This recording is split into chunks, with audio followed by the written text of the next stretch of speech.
Hola, ¿qué tal amigos? Es un placer saludarlos en Spanish Public Radio. Soy Salvador España y les doy la más cordial de las bienvenidas a Espiar tu Dinero, este programa semanal en el cual el economista y asesor financiero Ramiro Javier Atristain nos brinda sugerencias sobre cómo tener una buena relación con el dinero y obviamente una vida financiera mucho más saludable. Ramiro, bienvenido. Buenos días, Salvador, ¿cómo estás? Bien, bien, ¿cómo te va todo cómo te va de primavera? ¿Cómo te va de frío o qué? Ahí vamos, la primavera fría. Empiezo bien, con buen sol, pero ahora estamos con un poquito de frío. Pero en fin, así es. Lo bueno es que está soleado. Oye, quisiéramos Sí. tener un poco de calor, sobre todo los padres de familia o tutores que de pronto se han visto envueltos en deudas enormes por la educación de sus hijos, ¿no? Quisiéramos que saliera el sol para que nos calentara un poco a muchos. Pues así es. En realidad es un tema que podría opacar un poco el sol del que hablas en los siguientes años, porque está llegando a niveles críticos. La deuda de préstamos estudiantiles ahora ya es un problema que ha llegado a los 1.700 millones, lo que en inglés se diría 1.7 billones de dólares en los Estados Unidos, ¿no? Y lo triste es que cada de los estudiantes, el estudiante promedio universitario se está graduando con más de $35,000 en deuda. Y hay un dato que viene estos datos vienen del Departamento Federal de Ayuda a los Estudiantes, pero hay un dato que viene de la organización que prepara gente para los exámenes para entrar a las universidades, como el GRE, el GMAT y demás, sobre todo a nivel de posgrado. Y este es un dato ya de unos 2 o 3 años, que habla de que casi no es el 50, pero casi el 50% de los estudiantes tienden a dejar la universidad para el segundo año. Y lo más triste de todo es que muchos de ellos, en su promedio, terminan con una deuda de $27,000. O sea, no tienen ni qué mostrar, no han terminado la universidad y tienen deuda estudiantil. Y la deuda estudiantil, o sea, es en base a préstamos que los estudiantes se han hecho y es una fuente, obviamente, para pagar sus estudios, pero es casi como una hipoteca, ¿no? Y son una fuente financiera que las entidades privadas, como también el gobierno, está muy dispuesta a hacerlo. Entonces, aquí el problema, si ya es un estudiante que ya está en eso, tiene, creo, que tomar conciencia de la gama de opciones que haya para poder adaptarse a eso y tener ciertas metas financieras, porque las opciones son algunas, ¿no? Que van a poder ayudarle quizás. Es una de las deudas que desde el gobierno de la presidencia de Bush no se puede condonar ni siquiera en la corte. Entonces es una deuda que es difícil de poder hacer que se condone. Hay ciertos casos donde sí se puede, pero sobre todo el repago y la condonación son temas que hay que por lo menos tener una idea. Pero más importante que nada, tener un plan, porque es una deuda que no se puede dejar. Se puede posponer si el estudiante no está ganando dinero todavía para cuando se gradúe y todo eso. Entonces, para entender un poco, la idea creo es pensar en cómo pagarla lo más pronto posible, ¿no? Y ese es el dilema más grande. Si es que un estudiante cuando recién se gradúa, pues no va a ganar mucho para empezar.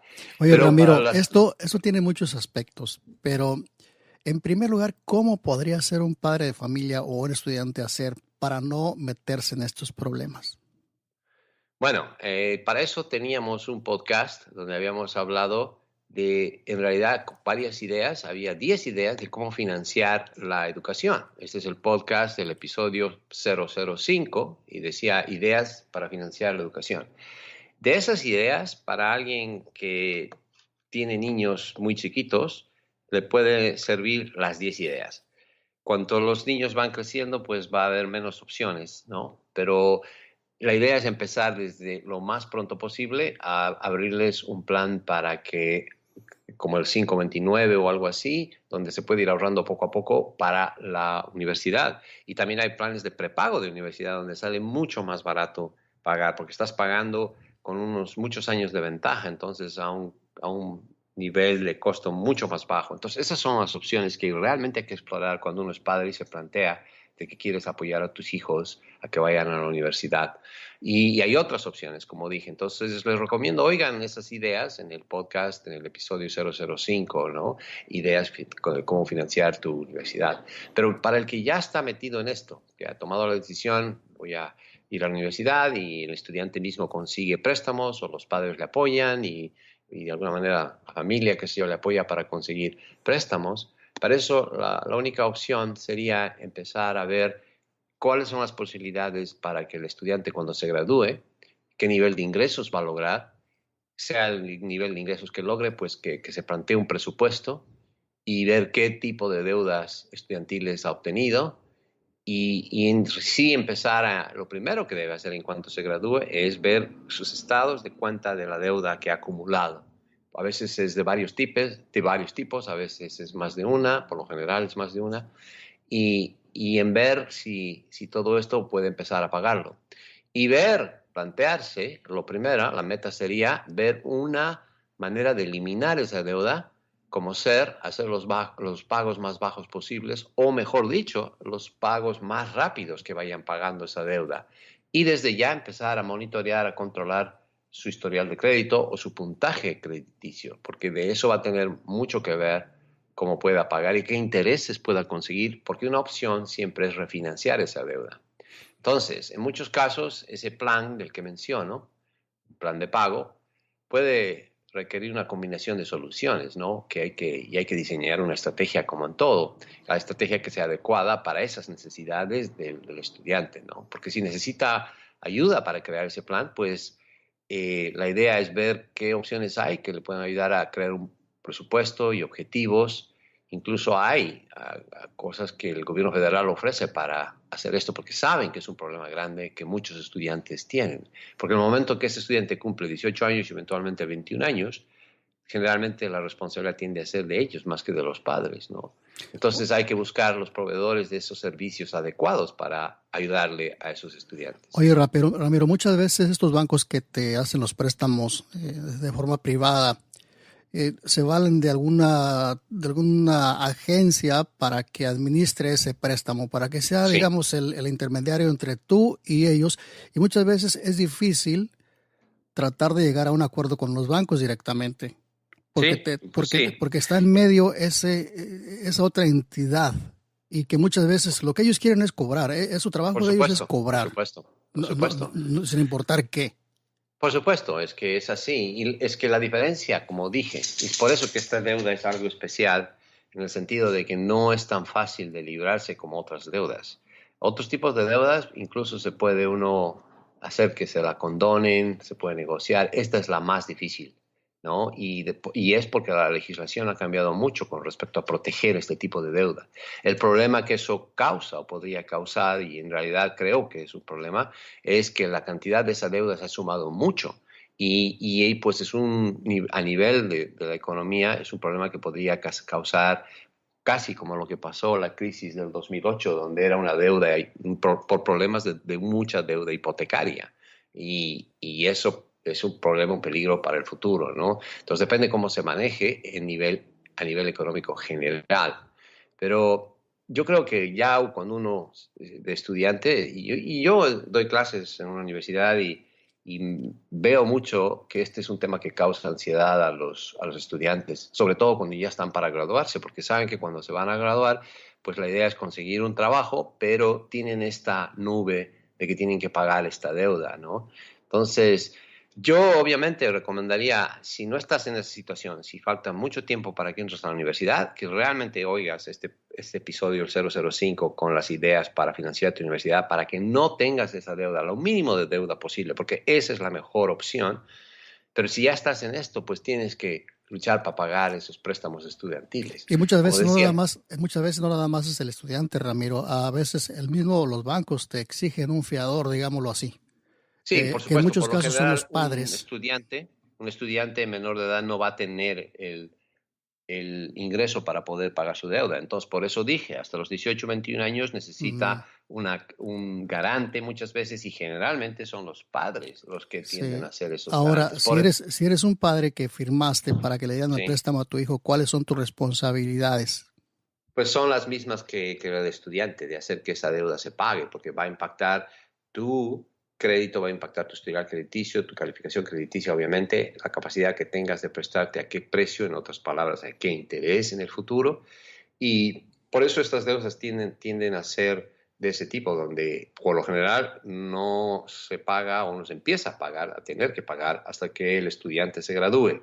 Y por eso que muchas veces, y eso en cierta manera es una situación que te ayuda a meterte en eso, porque si es algo que te dan y como estamos acostumbrados a que nos prestamos para algo, no pensamos en cómo lo vamos a pagar a veces, ¿no? Y entonces, como no tienes que pagarlo por esos años mientras el estudiante está estudiando, lo pagaré cuando llegue, además el estudiante va a ganar dinero cuando se gradúe, etcétera. Pero ya le estás poniendo la soga al cuello a ese estudiante para que tenga esa ansiedad de cuando se gradúe va a tener que pagarla. Obviamente puede que sea una buena inversión, pero también puede que no, porque no todas las carreras brindan el mismo nivel de ingresos al principio, eventualmente puede ser.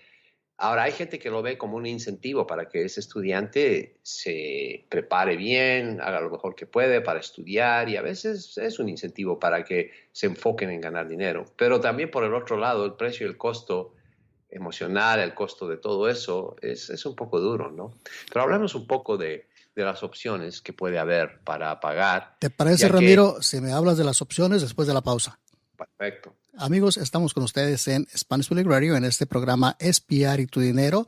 El día de hoy, un tema que muchos padres de familia o tutores no quisieran estar involucrados en. O sea que esto de los préstamos estudiantiles es algo serio, como ya hemos estado escuchando lo que nos comenta Ramiro. Regresamos con esas opciones que tiene para nosotros Ramiro después de la pausa aquí en Espiar y tu dinero.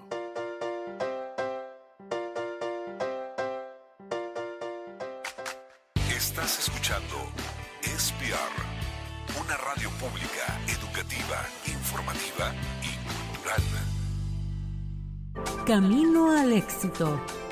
El cantante 7 fusiona ritmos entre el reggae, la batucada, la bomba y el pop alternativo.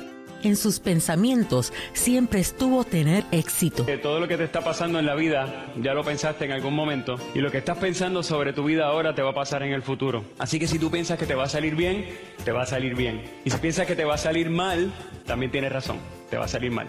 Como él, todos tenemos alguna pasión y 7 nos explica cuál es la suya. Bueno, le dijeron a mi mamá que yo tenía dislexia. Eso es una condición que hace que tú leas y escribas algunas letras y números al revés. Y le dijeron a mi mamá, tu hijo no va a poder aprender a leer como los demás niños. Y ella dijo, ya tú verás que sí. Me dijo, vas a leer mirando al espejo. Aprendí a leer y no tuvieron que hacer nada diferente. Si cabe en tu mente, cabe en tu mundo. Como 7, tú también puedes alcanzar tus sueños. Prepárate, edúcate. Un mensaje de esta estación y la redhispana.org.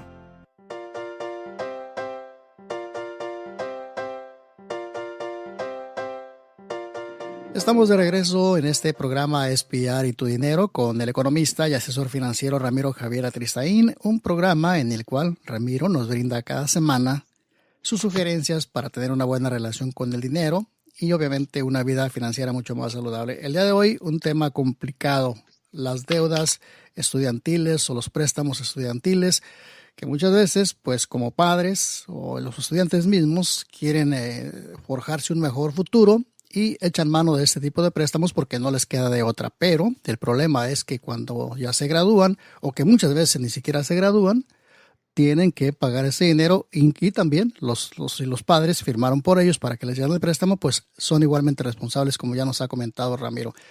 Nos decías, Ramiro, que había algunas opciones. ¿Cuáles Sí. los puedes mencionar? Bueno, las opciones en sí, ya sea de entidades privadas o entidades gubernamentales, son parecidas. La diferencia es que las privadas te pueden permitir a pagarlo más rápido si haces un refinanciamiento a corto plazo, a 5 años, y tú puedes pagar.